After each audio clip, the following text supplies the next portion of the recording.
Hey guys, Boston Ramos, and this Sunday, the Miami Dolphins suffered another loss. At this point, I might as well just start painting my face and putting some clown makeup on because, man, this team really disappoints me. Especially when they're in this position that it's a very winnable game. Put away the game, secure the win, and they just don't do it. Yeah. So, anyways, let's get into none other than the post-game review. Guys, this Miami Dolphins team, while they are good as they are, they need to be better. I think in this matchup specifically, the defense regressed a bit. Now, when I say that, it's because the Dolphins' defense really hasn't faced a quarterback like Kyler Murray. Kyler Murray was able to evade pressure and extend plays, and that's pretty much how they beat us in the passing game. Aside from that, the run defense was good. It was there. Obviously, there's some plays here and there where the Cardinals were able to get more yardage than maybe the Dolphins wanted to allow, and so on and so forth. But at the end of the day, if I had to point towards one thing on the defensive side of the ball, we'll get to the offensive side. On the defensive side of the ball, it was the lack of getting to Kyler Murray, putting appropriate pressure to him. You can bum rush Kyler Murray as much as you want, and that's not really how the Dolphins approach it. They just, normal pass rush, plus every now and then you have a blitzer. You have Jalen Ramsey going in, so on and so forth. They did a good job applying the pressure, but when I'm saying apply pressure, I'm saying Kyler Murray's trying to get the ball off, and you are in his grill trying to get, stuff like that. Offensively, I think the Dolphins did good enough to closely secure a win, but they didn't do a good enough job, obviously, getting the Dolphins win. Obviously, they lost. But, yeah, I was very, very happy with how Tua came out and,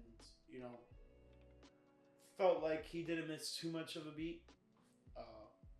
But there's definitely some growing pain to him coming back. But I would have absolutely loved the win here. Does it hurt more that it was a last-second game-winning field goal on what decided the Dolphins' fate? Just a little bit, but pretty much the second Kyler Murray rushed on that third down after the Dolphins called pretty much all their timeouts. The Dolphins had called 2 straight timeouts. It was third down. Yes, they were still in field goal range at the time, so yeah, if you would have stopped them, maybe they would have kicked the field goal, and maybe the Dolphins would have had a chance. But the fact that we are not spreading out the defense enough to, always have a QB spy on Kyler Murray, stuff like that, I don't know. I don't want to blame it on the defense because it was just a good around game for both sides of the ball. Yeah, no team turned over the ball. But I feel like, one, the offense didn't do enough. They had some hiccups. And then defensively, they couldn't get the proper stops. You were able to shut them down early and often, or you were letting them go all the way down the field. It was no in between.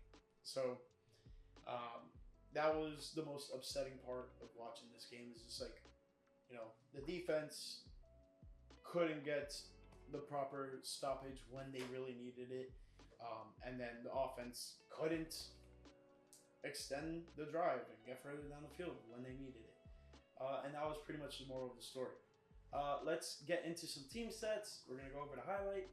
Then we're going to go over some stats. And then last but not least, how the Dolphins, did or did not, achieve the keys to victory in terms of what I laid out in the game preview. All right, so you heard a little bit already of how I felt about the game, so just wanted to really kind of just word vomit But let's get into the brass tacks here and get over with the numbers. So both teams had 22 first downs. Dolphins ran 64 plays to the Cardinals 62. So the Cardinals beat us with two less plays. They were pretty evenly matched up offensively. Total yardage for the Cardinals was 389. Meanwhile, the Dolphins had 377 yards on offense. Let's talk about some. I want to talk about third down efficiency. Third down efficiency. The Cardinals were 7 of 13. Dolphins were 11 of 15. You're telling me you were way better, almost double the times better on third down efficiency, and then didn't have the faith to go on it on some of these fourth down plays. Come on now. No team went for it on fourth down.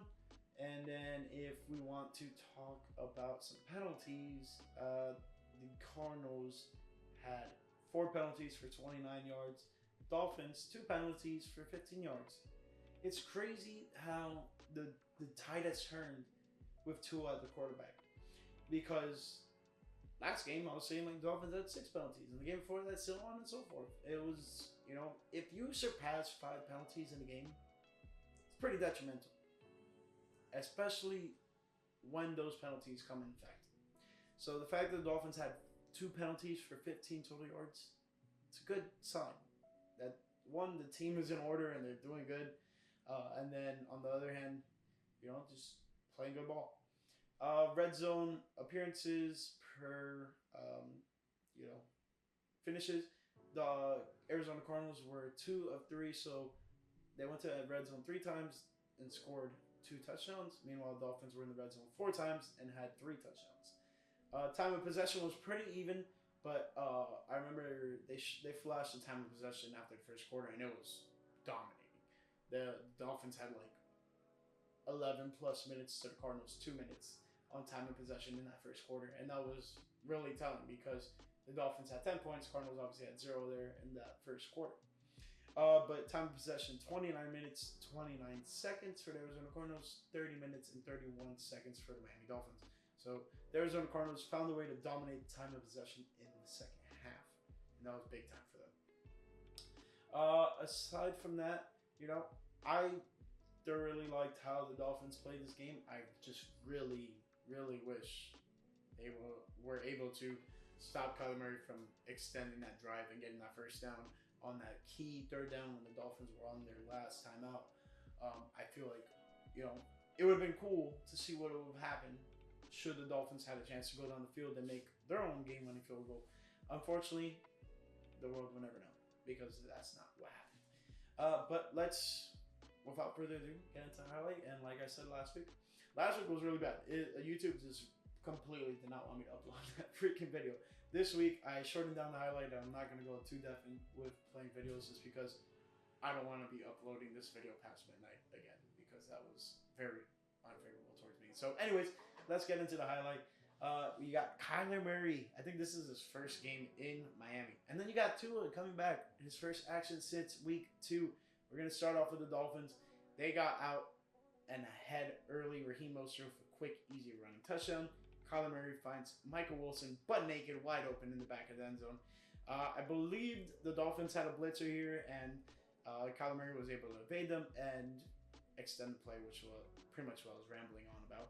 But Devon Achane gets a nice receiving touchdown from Tua.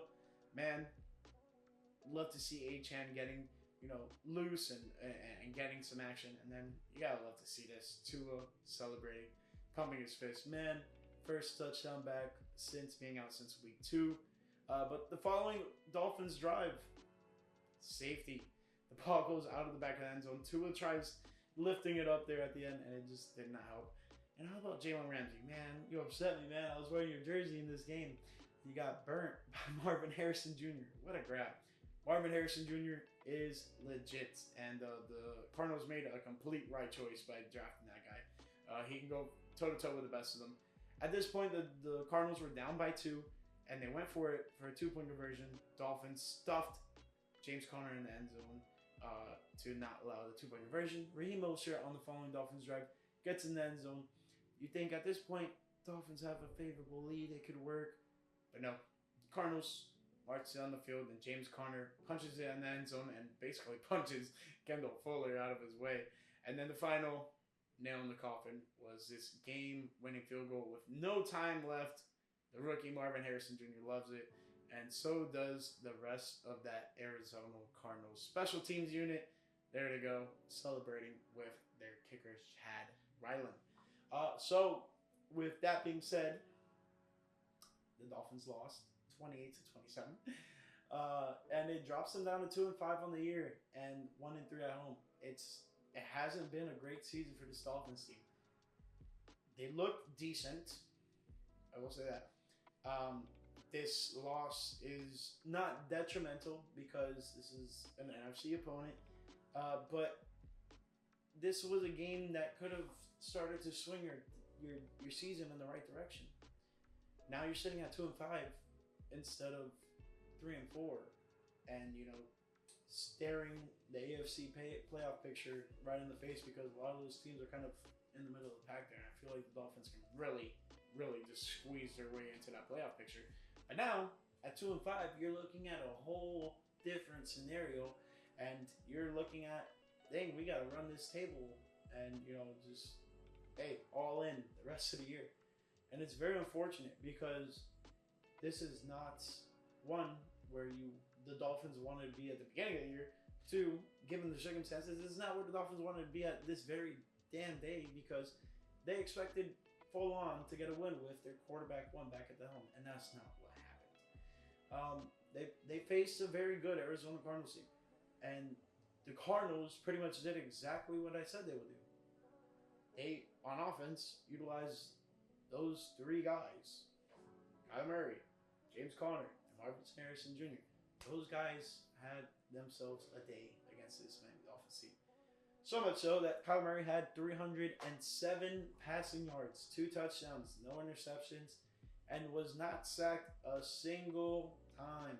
The Dolphins were barely able to get the right amount of pressure or contain Kyler Murray. And a lot of the times, Kyler Murray was able to evade pressure and extend plays and find guys open, throw them open after he was evading pressure. Kyler Murray did his thing, and it's pretty much what I kind of expected seeing Kyler Murray play in not only just the recent time the Dolphins have played them, but two, just seeing Kyler Murray play generally. Now, Kyler Murray went 26 of 36.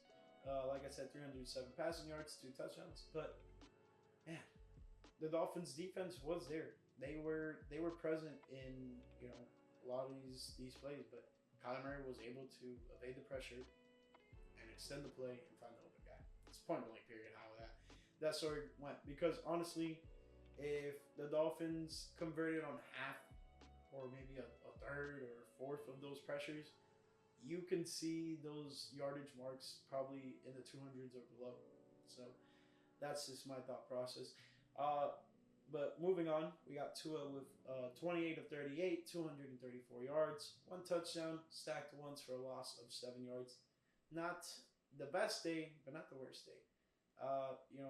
He had 2 more completions, but also had 2 more attempts than Kyler Murray. Both of them had 10 incompletions. So the ball was being slung around in this game, and it was fun to see Tua back. I'm so happy that the Dolphins got their guy back under center, but a little bit more to be desired. But there were certain plays that you saw Tua try to fit the ball in, and sometimes it worked, sometimes it didn't. Luckily neither team suffered or forced a turnover. And that was pretty much big time in this matchup. I felt like if the Dolphins really would have been able to get a turnover at any point in this game, I feel like that would have been very, very, very huge in swaying this into a Miami Dolphins victory. But unfortunately, it wasn't. The running attack was stifled for this Arizona Cardinals team. 82 total yards. Their leading ball carrier was James Conner with 20 carries, 53 total yards, 1 touchdown. He had a long of 17. Following that was Kyler Murray, 5 carries, 19 yards, and then Trey Benson had 1 carry for 10 yards. Meanwhile, on the Dolphins side, Devon Achane was 3 yards away from eclipsing 100 yards. He had 10 carries for 97 total yards, long of 47. That was on the opening drive. And then Raheem Mostert, 9 carries for 19 yards. Jalen Wright, 2 carries for 18. Jalen Wright had some nice plays earlier in this game, but once again, we use Jalen Wright and then we don't use him, and we do use him and we don't use him. They need to find a way to really implement this rookie Jalen Wright, because it seems like this guy's got the juice and he can make explosive plays. So why is he not on the field more often? So those are questions that me as a fan, me as someone who kind of like is like in the know-how of football, why is Jalen Wright not on the field, Mike McDaniel? That's a real question. Because at 2-5, now I'm frustrated because we had our guy back. I don't care whatever other injuries are happening. They had Jalen Wright back. They had Tua back, and you're not putting Tua with the best possible players on the field. The guys who are making key plays, impact plays. You're taking them off the field. What are we doing? Jalen Wright needs to be getting the ball more. 2 carries for 18 yards, longest of 12. He had a big play early in this game, and then boom, you never saw this guy again. You're like, who the hell is Jalen Wright? I don't know, because he's not on the freaking field. I know the HN and Mostert were carrying the ball pretty well, but we need to see Jalen Wright more. Find a way to get him in this freaking game, in the system, and getting more touches, because it seems like that guy can make plays, and we're not letting him make plays. Alec Ingold, 1 carry for 3 yards. Total yardage for the Dolphins, 150 on the ground. The rushing game was good.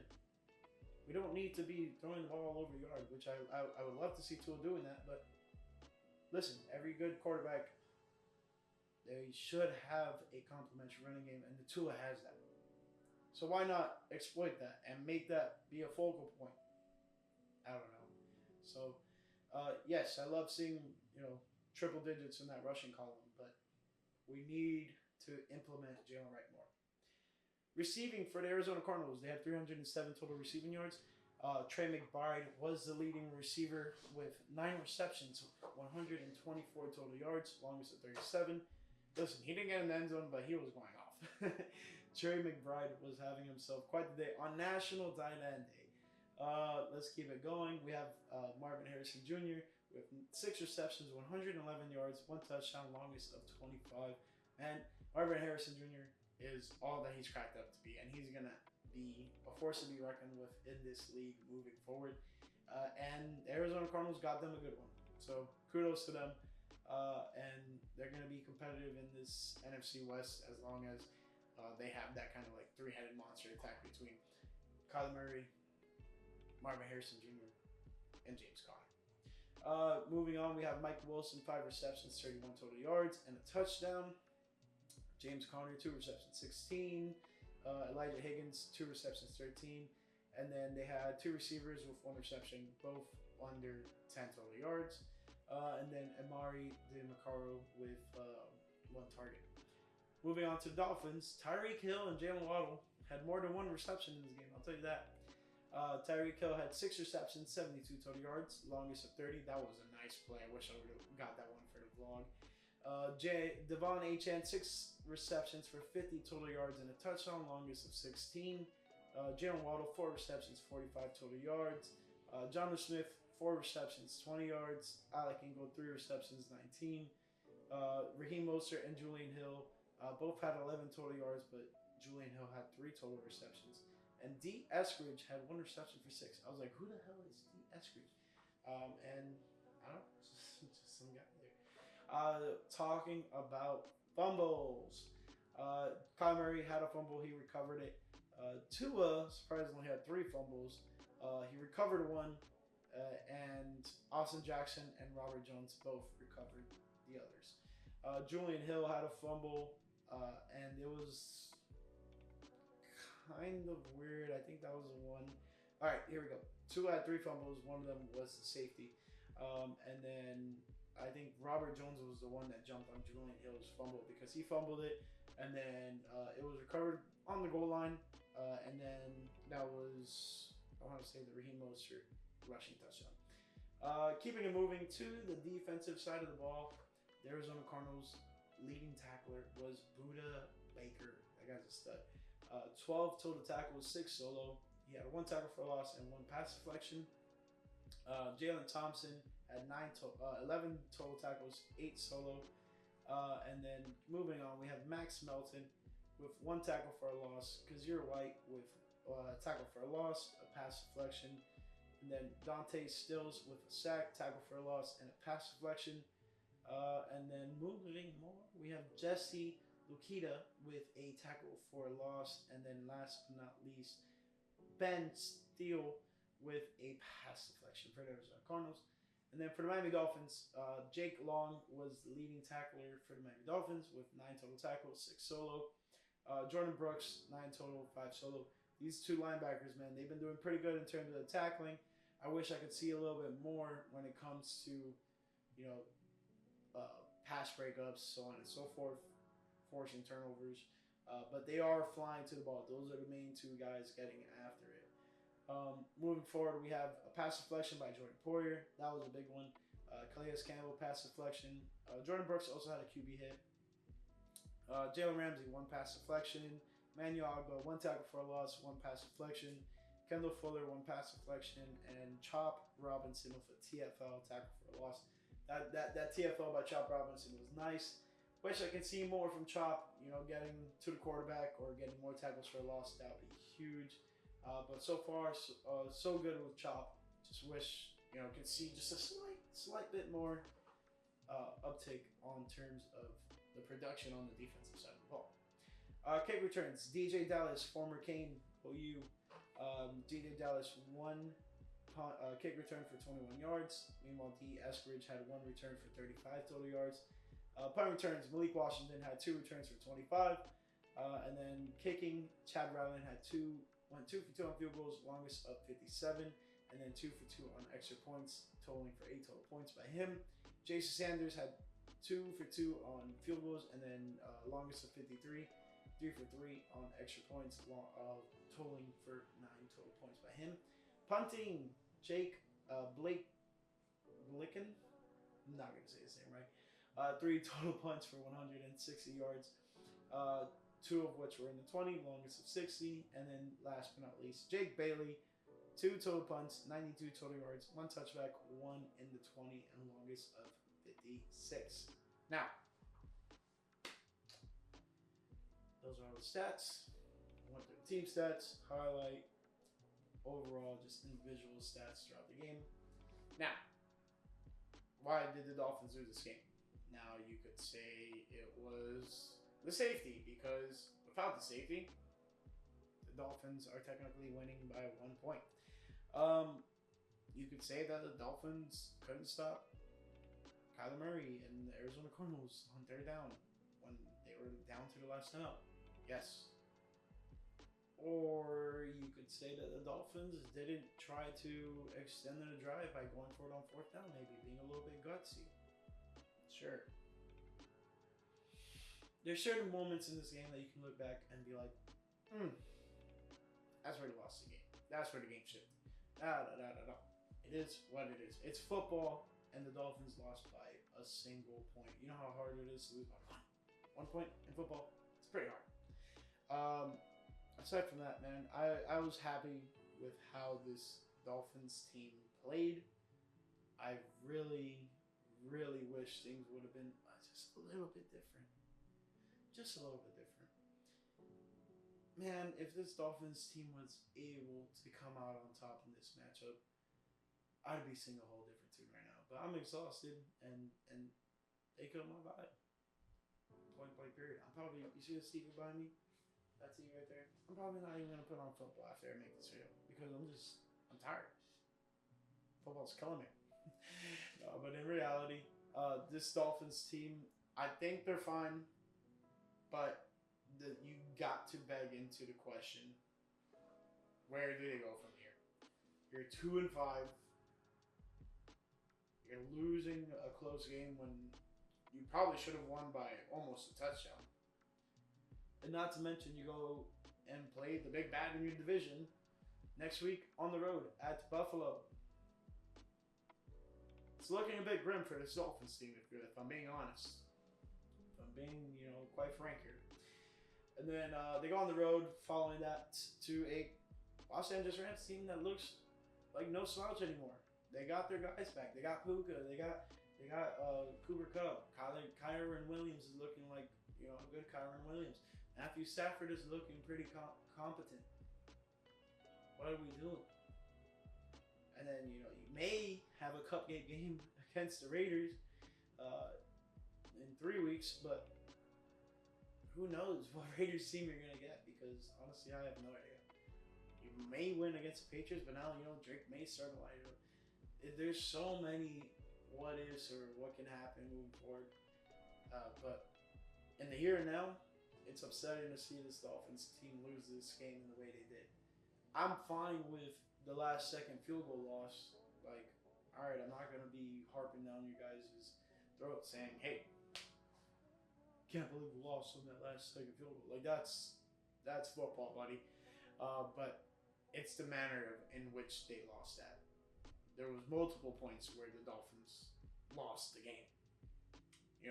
The game-winning field goal was just the icing on the cake on where the points of the Dolphins losing that game. So I feel like the Dolphins need to kind of reevaluate and leave no doubt. And they left doubt. And that doubt smacked them in the face and said, hey, you're a fucking loser today. So it is what it is. In terms of assessing the keys to victory, there were 3, obviously. First one was, contain and limit that 3-headed monster attack of Kyler Murray, Marvin Harrison Jr., James Conner. In terms of stifling James Conner's runs, sure, they did a great job. 20 carries for 53 yards. He averaged 2.7. Yeah, great. Marvin Harrison Jr. had 111 yards off of 6 receptions. That's 18 yards per reception. Kyler Murray had 300 yards passing, and he didn't get sacked a single time. Kyler Murray only got hit 3 times in this game. Put some pressure on him. I get it. He's slick. He's elusive. He gets out of sacks. It is what it is. Find a way. Because this pass rush ain't it. If this is how it's going to be against this type of competition. Now, I'm not saying there's a billion Kyler Murrays out there in the NFL. But you still need to have ways to, contain that and limit that. So that wasn't great. Overall, I think it was put more pressure on Kyler Murray. I think that was another key. The pressure was there, but the overall encasing pressure, stopping him type of pressure, it was not there. They did not get to Kyler Murray. And then I think the last one offensively was, kept Tua in a good rhythm, and it looked like he was in a good rhythm. So if the Dolphins achieved one thing, it was get Tua in a good rhythm, and get them dialed up for this upcoming game against Buffalo. Because, man, if the Dolphins lose this next one against Buffalo, you can pretty much write a goodbye and farewell for this Dolphins season. Because being at 2-6 through the first 9 weeks of the season is not where this Dolphins team needs to be. And with that, I wanted to make a short video, and here I go, rambling. With that being said, that concludes 1, this post-game review, and then 2, overall this video. I wish the Dolphins were able to get a win. I would have been the happiest guy in the world. Unfortunately, that's not where we stand. Now the Dolphins are 2-5. They are second still in their division, but that doesn't mean much because at 2-5, you're ahead of the 2-6 New England Patriots and New England Patriots and New York Jets, but you're behind the 6-2 Buffalo Bills. And then in terms of the NFC West, for the Cardinals, they're 4-4. So is Seattle, but they're on top against Seattle. And then the Rams are 3-4. San Fran's 3-4, but they have yet to play their Sunday night matchup since the time of me recording this video. Really quick, I'm gonna go quickly into the AFC playoff picture. Dolphins are still sitting at 10, at 2-5. Bengals dropped to 3-5. Colts are at 4-4. Chargers are at 4-3, and they hold the 7th seed. It's not completely over. Season's still a long ways from over. But the Dolphins need to start winning, and they need to start winning now. And facing a 6-2 Buffalo Bills team, can't be too optimistic about it. I'm just being real here with you guys. I want them to win. I would love for them to win, but we'll see what this matchup has in the cards for the Dolphins. Either way,